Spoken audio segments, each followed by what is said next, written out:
listen.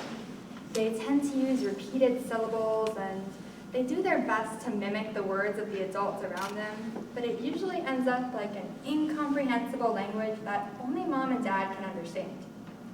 Still, as time goes on, those nonsensical syllables develop into recognizable words. How does this change happen? The process is called vocal learning, and it's not unique to humans. For years, linguists have studied songbirds to learn more about vocal learning in other species.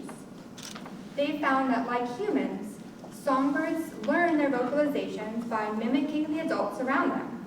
And like humans, they have a sensitive period early in life where they learn the most. Recently, however, scientists have proposed that there might be another similarity. Like humans, songbirds might develop something called syntax. Now, syntax is the organization or structure of vocalizations that gives them meaning. In human language, there's two different levels. The first level is when you take sounds that don't have any meaning on their own, and you combine them to form words. The second level is when you take those words and combine them again to form more complex sentences. It's still unclear to what degree non-human species display syntax. However, some researchers have found that certain species of songbirds have at least some level of syntax in their vocalizations. One of those species is the Bachman sparrows. When they sing, they have over 50 different song types that they tend to randomize, but there's a couple song types that they like to pair together in these repeated patterns. For my thesis, I want to know the purpose of these repeated patterns and whether or not that's an example of syntax.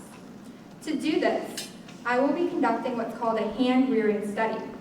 I'll be going out to our field site in Jonathan Dickinson State Park.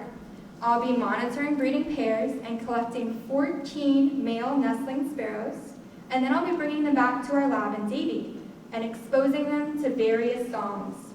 And in those songs, I'm going to have preset patterns, and then I'll be monitoring what they sing as adults to see if they learned those particular patterns.